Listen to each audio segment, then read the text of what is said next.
Well, hey there, and welcome to Wedding Planning Simplified. I'm Amy, and I hope you're enjoying this beautiful sunny day. I am enjoying it actually not from London. I am spending some time with my family this afternoon, celebrating my niece's birthday. So, as always, I invite you to ask questions and make comments, but I just can't answer them live today. I will absolutely get those answers to you as soon as I can once I'm back.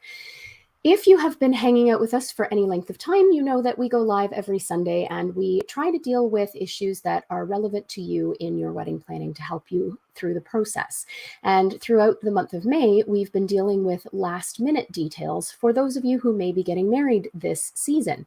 Of course, if you're not getting married this season, please don't hesitate to archive this video. They're around forever, so you can come back to it and check it out when you are preparing for your wedding, perhaps over the winter or next season. So today we're here to talk to you about last minute speech add-ins. So your wedding speech is something that we would absolutely advise you to spend some time writing prior to the day of the wedding. And actually, we did just post some tips this morning. So if you go back a post this morning about 10 o'clock, I posted a cheat sheet of things to think about in terms of speech timing, who speaks, and then there's actually a page that you are more than welcome to give to your parents or your wedding party or anybody who's giving a speech, just with helpful little tips and tricks for them to help it be as successful as possible. But today we are laser focusing in on your speech as the newly married couple. So this is definitely something, again, that I would recommend starting early because there are going to be a lot of things at play. Your nerves are absolutely going to, most likely affect your speech giving ability on your wedding day. Energy is high, nervous energy, excited energy.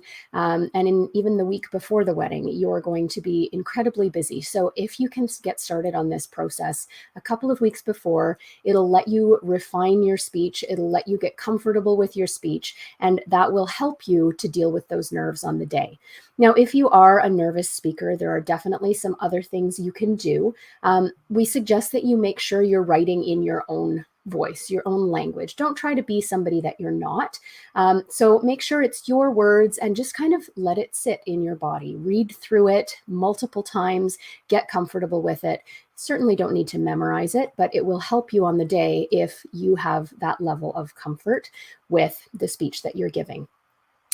Always write it down and practice it. And I'm going to advise you, and this is something you can tell everybody, write it down on paper. Don't read it from your phone screen, especially if you're having video or photography taken of your speeches and you're reading from a phone screen.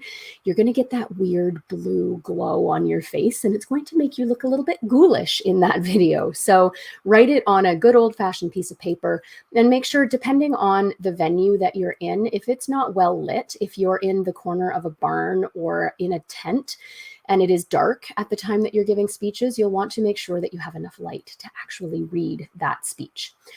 Do some breathing before your speech if you're nervous. Box breathing is a really great thing that I actually do when I conduct choirs, and it's really a good way to connect with your breathing and to calm down that central nervous system, that adrenaline that's racing through your body. So what you want to do is think about it like a box. You're going to breathe in for 4, you're going to hold for 4, you're going to exhale on an S, like a hiss, for 4, and then you're going to hold for 4. So you're going to breathe in, 2, 3, 4, hold, 2, 3, 4, hold, 2, 3, 4. And it's just a way to kind of calm that racing mind and connect with your body right before you go up for the speech. Now, Now, presumably, you will have written a wonderful, amazing speech using the tips that I'm about to give you. So things that you should definitely include in your speech are a lot of thank yous. Presumably, you want to express your gratitude and you want to express it to a lot of people. So that's something that you for sure want to include in that speech somewhere. And the people to thank are going to be your out-of-town guests who've traveled a great distance, your wedding party, who have presumably supported you through the planning. They've accompanied you on, bachelor or bachelorette weekends. They've gone to showers. They've bought you gifts. They've perhaps done a lot of setup of the wedding the day before. Maybe they're doing some teardown. They've supported you through your freakouts. Not that you have many, I'm very sure. And they've just been there for you. So make sure that you thank them. You're also going to want to acknowledge and thank the parents of your new spouse for presumably raising them right into the kind of person that you have just married. And you're also going to want to thank your new spouse and acknowledge how excited you are for the future and this new chapter that you're embarking on. You also want to make sure that you're going to thank some vendors. Now, with this, I would be really consistent and only thank vendors who are there, and thank every vendor who's there, or don't include them in your speech at all. So either do it or don't do it. But what's always really uncomfortable is if I'm sitting through speeches and I get a huge shout out and yay, Amy, and blah, blah, blah, which I always very much appreciate. But then the photographer and videographer who are capturing this on film are completely ignored. Or the DJ in the back corner who is about to play a killer dance party doesn't get a mention. So anybody who's on site in terms of vendors should get a thank you if you're going to thank vendors in your speech, which is always nice. It doesn't need to be completely effusive. It doesn't need to go on forever and ever, but it's a nice thing to do. If you choose not to do it, of course, you'll presumably thank your vendors afterwards with a nice thank you card or something like that, or a great review is always very much appreciated as well. Now, in terms of what not to do with your speech, like I said, don't try to wing it, especially if there's alcohol involved. You're going to be nervous, you're going to be excited, you're going to forget things, and you are going to feel badly about it afterwards. So if it's important to you at all to be eloquent, to make sure that you hit all of the main points, write it down. Don't try to wing it. Remember that it's not a roast. It's not a stand-up comedy show. So don't try to be somebody that you're not. Be who you are, be authentic, be true to you, and use language that you would actually use.